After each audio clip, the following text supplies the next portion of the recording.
Hello प्यारे बच्चों, आज अपन एसी वाले चैप्टर स्टार्ट करने वाले हैं जो कि मोस्ट इम्पोर्टेंट है। 5 नंबर का चैप्टर है। बड़े सवाल भी आते हैं, छोटे सवाल भी आते हैं।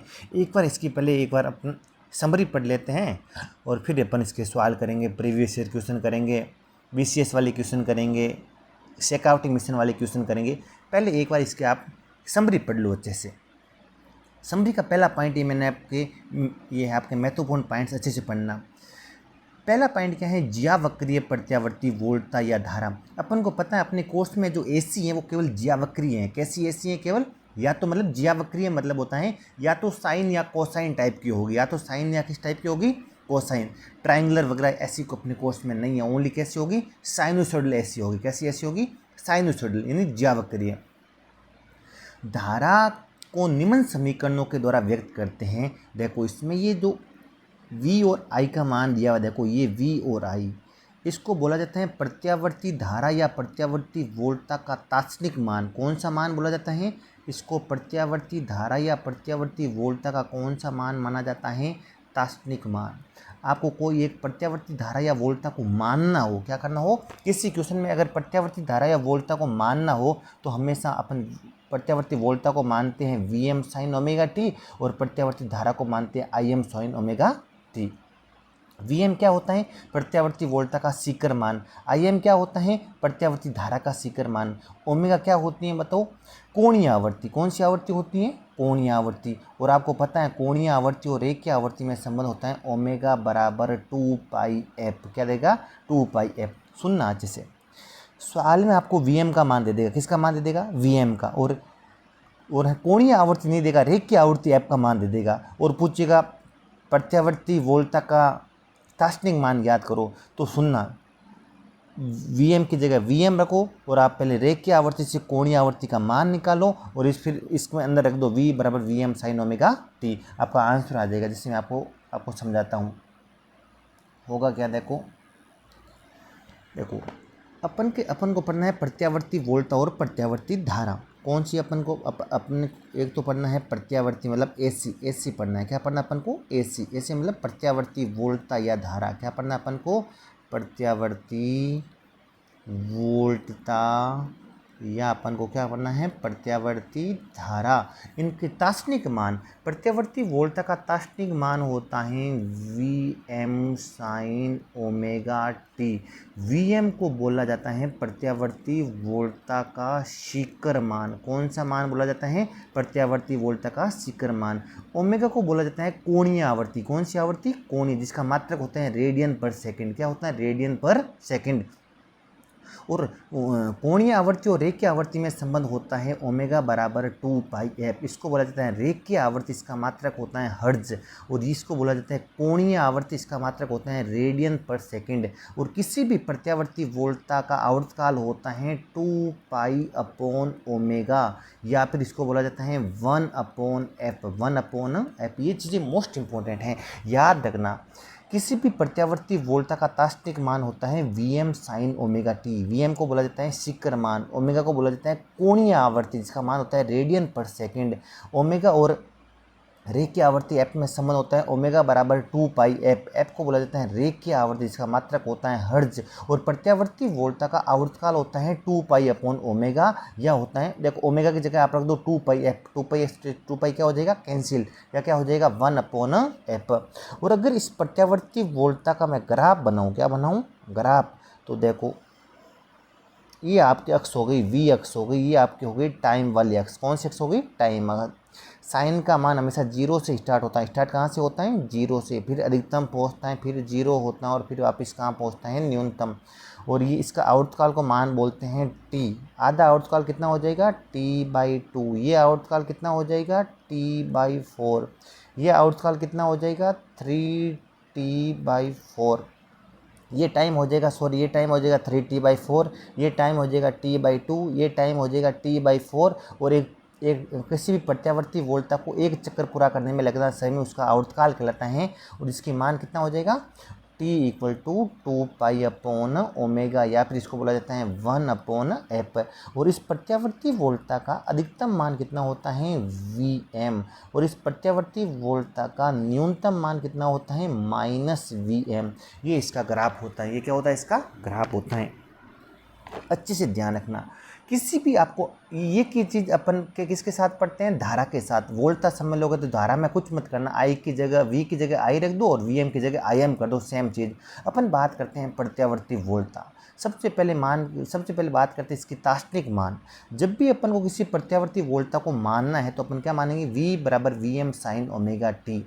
वी एम को बोला जाता है प्रत्यावर्ती धारा का शिखर मान। कौन सा मान बोला जाता है? प्रत्यावर्ती धारा का शिखर मान बोला जाता है, यानी अधिकतम मान बोला जाता है। ओमेगा को बोला जाता है प्रत्यावर्ती वोल्टता का कोणीय आवृत्ति। क्या बोला जाती है? कोणीय आवृत्ति, जिसका मात्रक होता है रेडियन पर सेकंड। और ओमेगा का मान 2 पाई/f के बराबर होता है। और f को बोला जाता है रेखीय आवृत्ति, जिसका मात्रक होता है हर्ट्ज। और किसी भी प्रत्यावर्ती वोल्टता का आवर्तकाल को अपन t से लिखते हैं, और t का फॉर्मूला होता है 2 पाई/ओमेगा।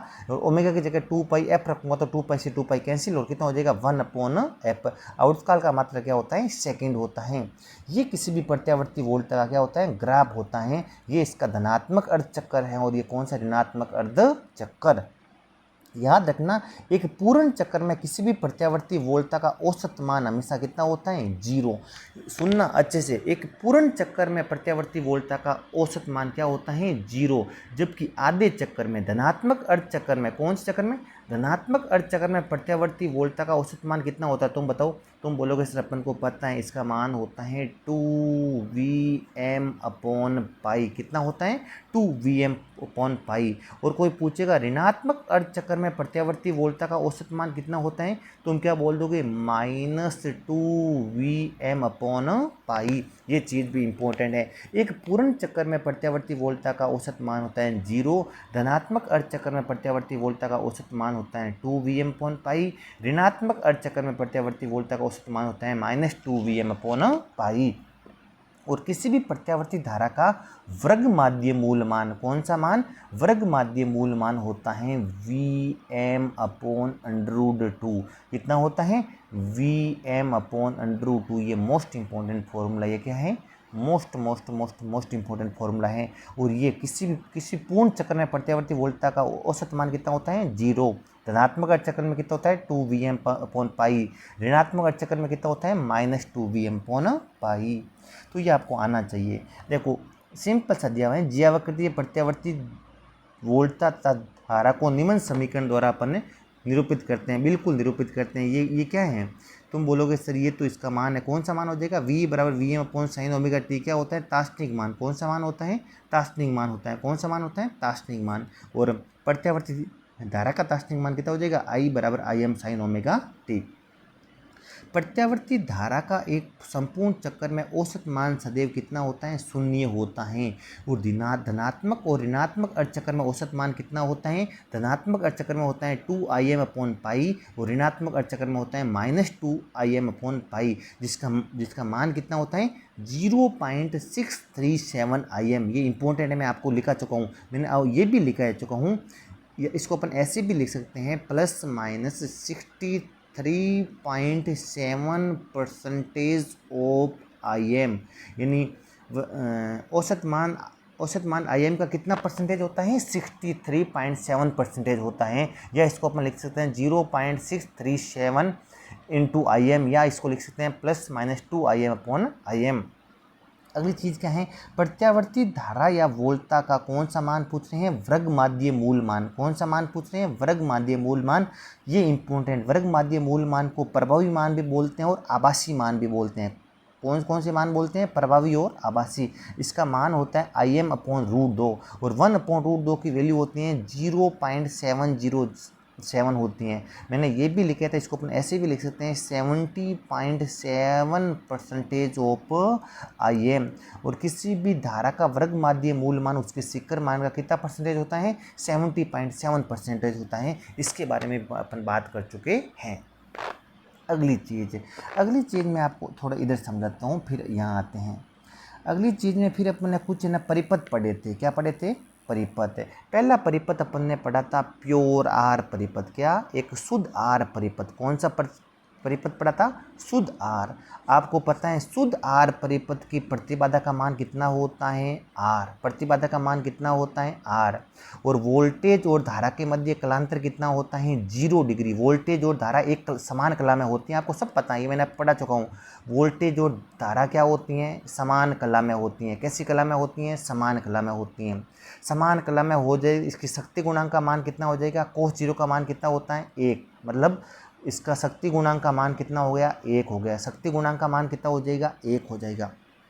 प्रतिरोध का मान मतलब इसकी अगर आपको पूछे शुद्ध प्रतिरोध लगा हुआ है तो उस परिपथ की प्रतिबाधा का मान कितना होता है, प्रतिबाधा का मान किसके बराबर हो जाएगा आर के बराबर। और अधिकतम धारा का मान किसके बराबर होता है ये याद रखना, अधिकतम धारा का मान होता है Vm/Z। और अपन को पता है शुद्ध प्रतिरोध लगा है तो उस परिपथ की प्रतिबाधा किसके बराबर होती है आर के बराबर होती, तो Im का मान किसके बराबर हो जाएगा Vm/R। और Im और Vm हमेशा कैसे होते हैं एक समान कला में होते हैं। और आपको पता है धारा का औसत मान औसत शक्ति का मान कितना हो जाएगा, तुम बोलोगे सर औसत शक्ति का मान हो जाएगा VRMS into IRMS into cos phi होता है, ये होता है। और इसमें शक्ति गुणांक का मान कितना है 0। तो बताओ अगर प्योर आर है तो औसत शक्ति का मान कितना हो जाएगा, औसत शक्ति का मान हो जाएगा VRMS इंटू IRMS। या इस चीज़ को अपन ऐसे भी लिख सकते हैं 1/2 VM इंटू IM। ये मोस्ट इंपॉर्टेंट चीज़ें हैं, सारी चीज़ आपको पता होनी चाहिए। अगर प्योर आर सर्किट है, कैसा सर्किट है एक शुद्ध प्रतिरोध लगा, जैसे आपका ये मैंने लगा दिया शुद्ध प्रतिरोध, किससे जोड़ दिया एक प्रत्यावर्ती वोल्टा स्रोत से जोड़ दिया, किससे जोड़ दिया एक प्रत्यावर्ती वोल्टा स्रोत से। तो ये चीज़ें इंपॉर्टेंट हैं। इस समय परिपथ की प्रतिबाधा किसके बराबर हो जाएगी आर के। वोल्टेज और धारा के मध्य कलांतर कितना डिग्री हो जाएगा 0। शक्ति गुणांक का मान कितना हो जाएगा 1। अधिकतम धारा का मान किसके बराबर हो जाएगा Vm/R के बराबर। और औसत शक्ति कितनी हो जाएगी VRMS इंटू IRMS कितनी हो जाएगी VRMS इंटू IRMS के बराबर हो जाएगी, किसके बराबर हो जाएगी VRMS इंटू IRMS। या इसी को अपन लिख सकते हैं 1/2 VM इंटू IM। ये सारी चीज़ें बहुत इंपॉर्टेंट हैं। अगर अपना शुद्ध प्रतिरोध ना हो के अगर मेरा मान लो परिपथ शुद्ध इंडक्टर लगा हुआ है, क्या लगा हुआ है शुद्ध इंडक्टर लगा हुआ है। अगर आपके परिपथ में शुद्ध इंडक्टर लगा हुआ है तो ऐसे परिपथ की प्रतिबाधा का मान किसके बराबर होता है XL के बराबर होता है। और XL को बोला जाता है प्रेरणिक प्रतिघात। क्या बोला जाता है XL को बोला जाता है प्रेरणिक प्रतिघात। क्या बोला जाता है प्रेरणिक प्रतिघात बोला जाता है। और जिसका मात्रक क्या होता है ओम होता है। कभी कभी आपको एक्सेल का मात्रक भी पूछ सकता है, एक्सेल का मात्रक क्या होगा, तो आप बोलना प्रेरणिक प्रतिघात का मात्रक क्या होता है ओमेगा होता है। तो सभी बोलो अगर प्योर एल नेटवर्क है तो उस नेटवर्क की प्रतिबाधा का मान प्रतिबाधा का मान किसके बराबर हो जाएगा एक्सेल। और आपको पता है ऐसे नेटवर्क में एक्सेल का मान किसके बराबर हो जाएगा ओमेगा एल। या एक्सेल का मान किसके बराबर हो जाएगा ओमेगा इक्वल टू 2πfl। और एक्सेल का मान एक्सेल का मान अगर आवृत्ति के साथ देखूंगा तो आवृत्ति के साथ क्या हो जाएगा बढ़ जाएगा, क्योंकि एक्सेल का मान किसके समानुपाती होता है एफ के क्या होता है समानुपाती। और आपको पता है ऐसे नेटवर्क में वोल्टेज होता है वो धारा से आगे होता है, वोल्टेज धारा से क्या होता है आगे होता है। और कितने कला कोण से होता है π/2। और ऐसे नेटवर्क का है ना वोल्टेज और धारा के मध्य कलांतर कितना आता है π/2। ऐसे नेटवर्क का शक्ति गुणांक का मान कितना आता है 0। ऐसे नेटवर्क की औसत शक्ति का मान भी कितना आता है 0। ये इंपॉर्टेंट चीज़ें, सारी चीज़ें इंपॉर्टेंट हैं। मोस्ट इंपॉर्टेंट है कि आपको पूछेगा अगर मालूम आपका सर्किट प्योर एल सर्किट है, कौन सर्किट है प्योर एल सर्किट है, तो उसकी औसत शक्ति 0 आती है, शक्ति गुणांक 0 आता है। वोल्टेज और धारा के मध्य कलांतर कितना आता है π/2। वोल्टेज धारा से कितने कला कौन से आगे आता है π/2 से आगे होता है। और ऐसे परिपथों का प्रेरणिक प्रतिघात का मान आवृत्ति के साथ बढ़ता है। और ऐसे परिपथ की प्रतिबाधा का मान किसके बराबर होता है एक्सेल के बराबर होता है। और ऐसे परिपथ में धारा का अधिकतम मान किसके बराबर होता है Vm/XL के बराबर होता है। किसके बराबर होता है Vm/XL के बराबर होता है। अगला, अगर मेरा परिपथ मान लो प्योर सी है, कैसा है एकदम शुद्ध समधारित्र लगा हुआ है। क्या लगा हुआ है? अकेला समधारित्र। क्या लगा हुआ है? अकेला समधारित्र। तो ऐसे परिपथ की प्रतिबाधा का मान XC के बराबर आती है, जिसको अपन बोला जाता है धारित्य प्रतिघात। क्या बोलते हैं? और इसका मान होता है 1/ωc और इसका मात्रक होता है, क्या होता है? ओम। और आपको पता है, तुम कहोगे सर XC का मान लिख सकते हैं 1/2πfc। तो XC किसके व्युत्क्रमानुपाती हो जाएगा? 1/f के क्या हो जाएगा? व्युत्क्रमानुपाती। और f का मान बढ़ेगा तो XC का मान क्या हो जाएगा? ऑटोमेटिक से क्या हो जाएगा? घटेगा। यानी आवृत्ति बढ़ेगी तो अपन का धारित्य प्रतिघात का मान घटता है। और ऐसे नेटवर्क में धारा आगे होती हैं, किससे? वोल्टता से आगे रहती हैं। और कितने कलाकोण से आगे रहती हैं? π/2। ऐसे नेटवर्क का कलाकोण कितना होता है? π/2। शक्ति गुणांक का मान कितना हो जाएगा? 0। शक्ति गुणांक का मान कितना हो जाएगा? 0। औसत शक्ति का मान भी कितना हो जाएगा? 0 हो जाएगा।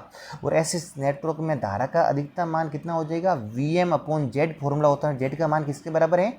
XC। तो Vm/ किसके बराबर हो जाएगा? XC के बराबर हो जाएगा। ये सारी चीज़ें बहुत इंपॉर्टेंट है, आपको आनी चाहिए।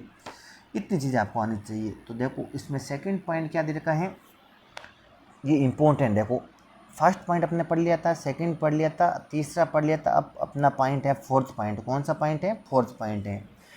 फोर्थ पॉइंट आपको क्या दे रखा है? देखो ये प्रत्यावर्ती धारा परिपथ में किसके द्वारा? इंडक्टर के द्वारा, प्रेरक के द्वारा जो अवरोध उत्पन्न होता है, किसमें? धारा में जो अवरोध उत्पन्न होता है उसको प्रेरणिक प्रतिघात कहते हैं।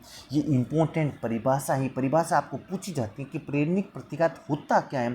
तो तुम सिंपल सा बोलना कि प्रत्यावर्ती धारा परिपथ में प्रेरक जो अवरोध उत्पन्न करता है उसको प्रेरणिक प्रतिघात कहते हैं। और समधारित्र द्वारा जो समधारित्र जो उत्पन्न करता है अवरोध, उसको अपन क्या बोलते हैं? धारित्य प्रतिघात XC कहते हैं। और दोनों का मात्रक क्या होता है? ओम होता है। क्या होता है? ओम। XL का मान किसके बराबर होता है? ω/L के बराबर होता है।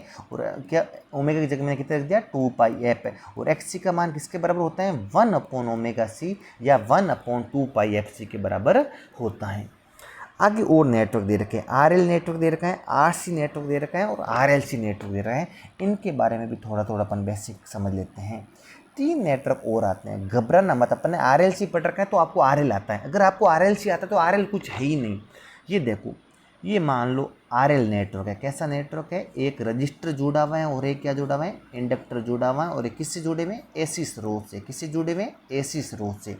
तो फिक्स याद कर लो, अगर RL है तो ऐसे परिपथ की प्रतिबाधा, प्रतिबाधा का मात्रक भी क्या होता है? ओम। ऐसे परिपथ की प्रतिबाधा हो जाएगी R² + XL²। R² + XL। और XL का मान किसके बराबर होता है? ओमेगा। ओमेगा क्या होती है? स्रोत की आवृत्ति। किसकी आवृत्ति? स्रोत। ऐसे टाइम धारा का अधिकतम मान कितना हो जाएगा? याद रखना Vm/Z। ऐसे टाइम शक्ति गुणांक का मान किसके बराबर हो जाएगा? याद रखना R/Z होता है। शक्ति गुणांक का मान हमेशा कितना होता है? R/Z। या तुम बोलोगे सर R/Z का मान किसके बराबर है? R² + XL²। R² + XL²। और ऐसे परिपथ में वोल्टेज धारा से आगे होता है। वोल्टेज धारा से कितना होता है? आगे। पर π/2 से नहीं होता है। इस टाइम कितने कलाकोण से आगे का वोल्टेज और धारा के मध्य कलांतर कितना हो जाएगा? तो याद रखना इस टाइम कलांतर होगा tan 1 XL/R। कितना होगा? कलांतर XL/R होगा। और इस टाइम आपको कोई पूछे औसत शक्ति, तो औसत शक्ति का अपन को फॉर्मूला आता है, आपको याद है औसत शक्ति का फॉर्मूला क्या आया था? अपन निकाला था AC परिपथ। तो अपन AC परिपथों के लिए निकाली थी औसत शक्ति का मान। और आपको पता है औसत शक्ति का मान कितना आता है AC परिपथों के लिए? Vrms Irms × cos φ। ये सारी चीज़ें आपको आनी चाहिए। बस इतना आना, इतना आएगा तो आपके लिए इनफ है। इतना आएगा तो आपके लिए इनफ है। जैसे मैं बात करता हूँ अगले नेटवर्क जिसकी अपन बात करते हैं, मान लो RL पढ़ा, ये मान लो RC नेटवर्क है। कौन सा नेटवर्क है? मान लो RC नेटवर्क है। कौन सा नेटवर्क है? RC। और ऐसे परिपथ की बात करता हूँ, ऐसे परिपथ की प्रतिबाधा का मान आता है √R² + XC²। और XC का मान किसके बराबर होता है? 1/ωc के बराबर होता है। और ऐसे परिपथ में धारा का अधिकतम मान किसके बराबर होता है? Vm/Z के मान। और Z का मान आप रख सकते हो। और ऐसे नेटवर्क का शक्ति गुणांक का मान कितना होता है? R/Z। और Z का मान आप यहाँ से रख सकते हो। ऐसे परिपथ में कौन आगे होता है? I। किससे? आई वोल्टेज से आगे होता है, लेकिन यहाँ पर पाई/2 से आगे नहीं होता है। पाई/2 से कब आगे होता है? जब अकेला सी लगाओ, क्या लगाओ? अकेला सी। और यहाँ पर कलांतर का फॉर्मूला कितना आ जाता है? धारा व वोल्टेज के लिए कलांतर का फॉर्मूला आ जाता है tan इनवर्स XC अपॉन कितना आता है? R आ जाता है। कितना आ जाता है? R। और ऐसे नेटवर्क में शक्ति का औसत शक्ति का मान कितना आ जाता है? औसत शक्ति का मान आ जाता है VRMS into IRMS into cos phi. कितना आ जाता है? VRMS into IRMS into cos phi. कुछ अपन पॉइंट आपको और बताते हैं, 1 मिनट 1-2 पेज ऐड करते हैं फिर आपको बताते हैं, ठीक है। देखो अगला नेटवर्क पढ़ रहे हैं RLC नेटवर्क। कौन सा नेटवर्क है ये? इंपॉर्टेंट है, सारे पॉइंट आपको आना चाहिए। देखो अपन RLC नेटवर्क पढ़ रहे हैं। कौन सा नेटवर्क? जैसे R भी लगा हो, L भी लगा हो और C भी लगा हो, RLC तीनों लगे हो, तो ये सारे फॉर्मूले आपके टिप्स पे होने चाहिए, तभी आपसे सवाल बनेंगे ऐसे कि R, L और C। ऐसे परिपथ की प्रतिबाधा का मान कितना होता है? आप बताओ। किससे प्रतिबाधा का मान होता है √R² plus XL minus XC का होल स्क्वायर। कब ये फॉर्मूला कब होता है? जब XL का मान किससे बड़ा हो? XC से बड़ा हो। Z का मान और क्या लिख सकता हूँ, या आपको बताता क्या होता है? √R² plus XC minus XL का होल स्क्वायर। ये फॉर्मूला कब लगेगा? जब XC का मान किसके बराबर हो? XL। या Z का मान किसके बराबर हो जाता है? R के। ये कब होता है? जब XC का मान किसके बराबर हो? XL। अनुनाद की स्थिति में, किसकी स्थिति में? अनुनाद की स्थिति में प्रतिबाधा का मान किसके बराबर हो जाता है? R के बराबर। और ये कब होता है? जब XL का मान XC से ज़्यादा हो। और ये कब होता है? जब XC का मान XL से क्या हो? ज़्यादा। ये आपको परिपथ की प्रतिबाधा के बारे में पता होना चाहिए। और IM का तो एक ही फॉर्मूला होता है। IM का मान हमेशा कितना होता है? VM/Z। और किसी भी नेटवर्क का शक्ति गुणांक क्या होता है? शक्ति गुणा का मान होता है tan inverse XL minus XC upon R। ये कब होता है? जब XL का मान XC से क्या हो? ज़्यादा। या शक्ति गुणा का मान कितना हो जाएगा किसी भी नेटवर्क का, RLC नेटवर्क का? XC माइनस XL अपॉन कितना हो जाएगा? R। ये फॉर्मूला कब लागू होता है? जब XC का मान XL से क्या हो? ज़्यादा। और फाई का मान 0 डिग्री कब हो जाएगा? जब XC का मान XL के बराबर हो। यानी आपको पता होना चाहिए, अगर किसी नेटवर्क में इतनी चीज़ें आपको पता होना चाहिए, अगर XL का मान XC से बड़ा है, XL का मान XC से बड़ा, इसका मतलब ओमेगा का मान किससे बड़ा है? 1/√LC से बड़ा है। 1/√LC से कितना है? बड़ा। उस टाइम आपको पता है ऐसे सर्किट में वोल्टेज आगे होता है किससे? धारा से। किससे? धारा से। कितने कला कोण से? फाई। कितने कला कोण से आगे होते हैं? फाई। और फाई का मान आपको पता है, फाई का मान अभी बताया था, tan इनवर्स कितना हो जाएगा? XL माइनस XC अपॉन कितना हो जाएगा? R हो जाएगा। कितना हो जाएगा? R। और ऐसे नेटवर्क का शक्ति गुणा कितना होता है? Cos phi equal to R/Z। और ऐसे नेटवर्क का औसत शक्ति कितनी होती है? और किसी भी ऐसी परिपथ की औसत शक्ति होती है VRMS into IRMS into cos phi. कितनी होती हैं? VRMS into IRMS into cos phi होती हैं। और सेकंड केस, अगर किसी भी नेटवर्क में XC का मान XL से ज़्यादा हो, तो ऐसे नेटवर्क में आगे कौन होती हैं? धारा आगे होती हैं। किससे? वोल्टेज से। क्या होती हैं? आगे। कितने किला कौन से? फाई से। और फाई का मान किसके बराबर आता है? tan inverse XC minus XL upon कितना होता है? R के बराबर हो जाती हैं। और अगर किसी नेटवर्क में XC का मान किसके बराबर हो जाता है? XL। इसको क्या बोला जाता है? अनुनाद की अवस्था। किसकी अवस्था बोला जाता है? अनुनाद। और इस टाइम देखो आवृत्ति का मान किससे कम होता है? इस टाइम आवृत्ति का मान होता है 1/√LC से क्या होता है? कम होता है। और इस अनुनाद की स्थिति में आवृत्ति का मान किसके बराबर होता है? 1/√LC। और इस टाइम वोल्टेज और धारा एक साथ बहती हैं, एक समान कला में होती हैं। क्या होती हैं? एक समान कला में होती हैं। और फाई का मान कितना हो जाता है? 0। फाई का मान कितना हो जाता है? 0। और इस टाइम और आपका फाई 0 होगा, शक्ति गुणांक का मान कितना हो जाएगा? 1। शक्ति गुणांक का मान कितना हो जाता है? 1। ये सारी बेसिक चीज़ें आपको आनी चाहिए। ये सारी चीज़ें आपको बहुत डिटेल में पढ़ी हुई है। मैंने आपको 3 केस लिए थे। XL का मान XC से बड़ा, XC का मान XL से बड़ा, XL का मान XC के बराबर, अनुनाद की अवस्था क्या होती हैं, और ये सारी चीज़ आपको बताइए। कुल मिला के आपको क्या याद रखना, ये मान लो इसको बोलते अनुनादी आवर्ती। कौन सी आवर्ती बोला जाता है? अनुनादी, जिसका मान किसके बराबर होता है? 1/√LC। इसके आगे की आवृत्ति को बोला जाता है omega is greater than 1/√LC। इसे छोटी वाली आवृत्ति को क्या बोला जाता है? Omega is less than 1/√LC। आगे तो क्या होता है? वोल्टेज धारा से आगे होता है। वोल्टेज धारा से क्या होता है? आगे। यहाँ कौन आगे होता है? यहाँ वोल्टेज धारा से पीछे होता है। क्या होता है? वोल्टेज धारा से पीछे, क्योंकि यहाँ C का प्रभाव ज़्यादा है और L का प्रभाव क्या है? कम। यहाँ पर इंडक्टर का प्रभाव ज़्यादा और कैपेसिटर का प्रभाव क्या है? कम। और यहाँ पर XL और XC दोनों का प्रभाव क्या है? बराबर है। तो ये पता होना चाहिए। यहाँ पर है ना, वोल्टेज क्या होता है? धारा से आगे। यहाँ वोल्टेज और करंट क्या होते हैं? अनुनाद में एक समान कला में होते हैं। और अनुनादी आवृत्ति से कम आवृत्ति पर वोल्टेज क्या हो जाता है? धारा से पीछे हो जाता है। धारा से क्या हो जाता है? पीछे। और आपका इसका फेजर ग्राफ भी मैंने बनाया था। सारा फेजर ग्राफ आपके कॉपी में बना हुआ है, अच्छे से देख लेना, बिना फालतूपन टाइम वेस्ट कर रहे हैं कुल मिला के।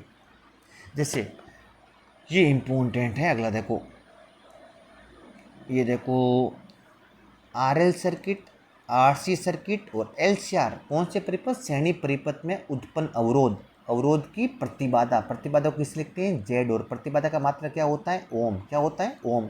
कोई आपको पूछेगा प्रतिबाधा किसे कहते हैं, तो याद रखना, किसी भी ऐसी परिपथ में, किसी भी प्रत्यावर्ती परिपथ में उत्पन्न जो अवरोध उत्पन्न होता है, उसी अवरोध को अपन क्या बोलते हैं? प्रतिबाधा। क्या बोलोगे कि सर प्रत्यावर्ती परिपथ में जो है ना अवरोध उत्पन्न होता है उसको अपन क्या बोलते हैं? प्रतिरोध। अगर आपका RL नेटवर्क है, कैसा नेटवर्क है? R और L जुड़ा हुआ है, तो उस नेटवर्क का प्रतिरोध होता है √R² + XL²। अगर आपका RC परिपथ है तो उसका कितना हो जाएगा? √R² + XC²। अगर LCR है, क्या है? LCR है, तो आपको पता है LCR में कितने केस बनते हैं? 3 केस बनते हैं। और अगर XL का मान XC से ज़्यादा है तो क्या हो जाएगा? √R² + XL - XC का होल स्क्वायर। और आपको पता है अधिकतम धारा का मान हमेशा किसके बराबर होता है? Vm/Z के बराबर होता है। अगला सवाल है कला कोण। कौन सा कोण? कला कोण। यानी इसने कला कोण क्या बोला है कि प्रत्यावर्ती धारा परिपथों में वोल्टेज और धारा के मध्य के कोण के मध्य है ना कला कोण के अंतर होता है, जो किसमें? वोल्टेज और धारा की कला में जो अंतर होता है उसको अपन कला कोण बोलते हैं। अगर आपका शुद्ध आर परिपथ है, कैसा परिपथ है? शुद्ध आर परिपथ है, तो अपन को पता है शुद्ध आर परिपथ में वोल्टेज और धारा एक समान कला में होती हैं। और ऐसे का शक्ति गुणा का मान कितना होता है? शक्ति गुणा का मान 1 होता है। और ऐसे नेटवर्क की औसत शक्ति का मान कितना होता है? Vrms × Irms के क्या होता है? बराबर। सेकंड, नेटवर्क कैसा है? शुद्ध L। ये मत पढ़ो, ये इसे कोई मतलब नहीं है। अगर अपन का नेटवर्क कैसा है? शुद्ध L परिपथ है। कैसा परिपथ है? L। तो ऐसे में आपका वोल्टेज धारा से π/2 कला कोण से आगे होता है। शक्ति गुणांक 0 होता है। औसत शक्ति भी कितनी होती है? 0। तीसरा है शुद्ध C परिपथ। कैसा परिपथ? शुद्ध C। ऐसे में फाई का मान कितना होता है? -π/2। माइनस चिन्ह अपन को क्या बताती है कि है ना वोल्टेज धारा से पीछे रहता है। वोल्टेज धारा से क्या रहता है? पीछे। कितने कला कोण से? π/2। और ऐसे नेटवर्क का भी अपन का पास पूछे कि शक्ति गुणा कितना होता है, इसका भी शक्ति गुणा कितना होता है? 0। और औसत शक्ति कितनी होती है? 0। अगर RL परिपथ हो, RL परिपथ में क्या होती है? वोल्टेज आगे होती है धारा से। वोल्टेज किससे आगे होती है? धारा से। लेकिन यहाँ पर कितने कला कोण से होती हैं? tan इनवर्स XL/R से होती हैं। अगर RC परिपथ है, RC परिपथ में कौन आगे होता है? धारा आगे होती है वोल्टेज से। कितने कला कोण से? tan inverse XC/R। LCR परिपथ में, कौन से परिपथ में? LCR परिपथ में ये आपका ये केस है जब XL का मान XC से क्या हो? ज़्यादा। इस टाइम वोल्टेज क्या होती है? धारा से आगे। और कितने कला कोण से? XL - XC/R से। और अगर XC का मान XL से ज़्यादा हो जाए तो यहाँ पर वोल्टेज आगे नहीं होगा। कौन आगे होगा? धारा। और कितने से आगे होगी? तो अब तुम बोलोगे sir tan inverse formula same रहेगा, XC - XL/ कितना हो जाएगा? R। और अगर XL का मान XC के इक्वल हो जाएगा तो उसको अपन बोलते हैं अनुनाद की अवस्था। कौन सी अवस्था बोलते हैं? अनुनाद। ये अनुनाद मोस्ट इंपॉर्टेंट है बच्चों, न्यूमेरिकल के लिए most most most most most most important है। इतना फर्जी टॉपिक है, पूछो मत, पर इंपॉर्टेंट, मोस्ट इंपॉर्टेंट है। आपको ये आना चाहिए। क्या करना चाहिए? आना चाहिए। देखो अगर RLC परिपथ में अनुनाद की बात करते हैं तो अनुनाद की टाइम में XL का मान किसके बराबर हो जाता है, XC के बराबर हो जाता है। और अनुनादी आवृत्ति का मान किसके बराबर हो जाता है, 1/√LC के। और आपको पता है अनुनाद की टाइम में प्रतिबाधा का मान, मैंने ग्राफ बनाया था, प्रतिबाधा का मान क्या होता है, न्यूनतम। धारा का मान क्या होता है परिपथ में, अधिकतम। ये देखो इस टाइम परिपथ की प्रतिबाधा का मान क्या होता है, न्यूनतम। ये अनुनादी आवृत्ति कैसी है, रेखीय अनुनादी आवृत्ति। और आपको पता है अनुनाद की अवस्था में वोल्टेज और धारा एक समान कला में होते हैं, तो बताओ उनके मध्य कलांतर कितना हो जाएगा, 0। शक्ति गुणा का मान कितना होता है, 1। ये आपके कोर्स में इस बार NCERT में दिया हुआ नहीं है, तो आपको ये पढ़ने की आपको ज़रूरत नहीं है, ये पढ़ने की ज़रूरत नहीं है, ये भी पढ़ने की ज़रूरत नहीं है, और ये भी पढ़ने की ज़रूरत नहीं है। अगला मोस्ट इंपॉर्टेंट, ये चीज़ इंपॉर्टेंट है, प्रत्यावर्ती धारा परिपथ में औसत शक्ति, कौन सी शक्ति, औसत शक्ति का अपन ने निकाला था, याद करो। सबसे लास्ट में मैंने एक वोल्टेज का मान लिया था, याद करो, वोल्टेज का मान लिया था Vm sin ओमेगा टी, और धारा का मान लिया था Im sin omega T plus phi, और औसत मान निकाला था। पहले अपन ने क्या निकाला था, ताष्णिक मान, और फिर इसका औसत मान निकाला, तो कितना निकल के आया था, याद करो अच्छे से, पूरी अपन ने सब कुछ पढ़ चुके हैं। औसत मान कितना आया था, देखो औसत मान आया था VRMS into IRMS into cos phi, VRMS into IRMS into cos phi. अगर आपका शुद्ध आर परिपथ है तो आपको पता है सर, शुद्ध आर परिपथ में फाई का मान कितना हो जाएगा, 0 डिग्री। तो फॉर्मूला क्या हो जाएगा, VRMS इंटू IRMS। अगर आपका शुद्ध एल और शुद्ध सी परिपथ है, इसमें इनमें आपको पता है फाई का मान होता है कितना होता है, π/2, और औसत शक्ति का मान कितना हो जाता है, 0। शक्ति गुणा का फॉर्मूला मोस्ट इंपॉर्टेंट है, किसी भी परिपथ के शक्ति गुणा का मान होता है R/Z, कितना होता है, R/Z। या इसका एक फॉर्मूला और होता है, आपको मैंने याद कराया था, मैंने लिखा था VRMS और IRMS को बोलते हैं आभासी शक्ति। कौन शक्ति बोलते हैं, आभासी। एक फॉर्मूला लिखा था लास्ट में, औसत शक्ति तथा आभासी शक्ति के अनुपात को ही शक्ति गुणांक बोलते हैं। और शक्ति गुणा का मान अगर आपका शुद्ध आर परिपथ है उसके लिए कितना हो जाएगा, 1, और एल और सी परिपथ के शक्ति गुणा का मान कितना हो जाता है, 0। और ये इंपॉर्टेंट Im sin फाई जो होती है ना धारा, इसको वाटिन धारा बोलते हैं। इंपॉर्टेंट, आपको इतना पता होना चाहिए कि सवाल आएगा कि वोटिन धारा किसको बोलते हैं, कौन सी धारा बच्चों, वोटिन धारा। कौन सी, वाटिन धारा किसको बोलते हैं, तो इसका फॉर्मूला होता है, वाटिन धारा का फॉर्मूला होता है Im sin phi, Im sin phi. अब पूछेगा ट्रांसफार्मर किस सिद्धांत पे कार्य करता है, तो अन्योन्य परिणय के सिद्धांत पे काम करता है। ये क्या करता है, प्रत्यावर्ती वोल्टता को बदलता है, या तो इसके मान को कम करता है या इसको मान को बढ़ाता है। प्रत्यावर्ती वोल्टता को प्रत्यावर्ती वोल्टता में ही बदलता है, लेकिन इसके शिखर मान को या तो घटाता है या फिर बढ़ाता है। और ये ट्रांसफार्मर का मोस्ट इंपॉर्टेंट फॉर्मूला, इस पर नंबरिकल आना 100% फिक्स है, या ये अपन बहुत अच्छे से बात कर चुके हैं। ट्रांसफार्मर कितने प्रकार के होते हैं, 2 प्रकार के आपको पता है। और ट्रांसफार्मर में होने वाली हानियाँ कौन कौन सी होती हैं, ट्रांसफार्मर में होती हैं प्रतिरोध के कारण हानि, एक होती है भंवर धारा हानि, एक होती है शैथिल्य हानि, और एक होती है फ्लक्स क्षरण हानि।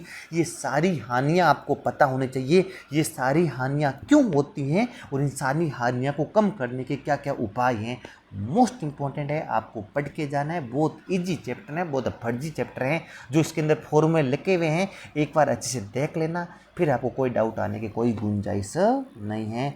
तो अच्छे से बच्चों पढ़ना।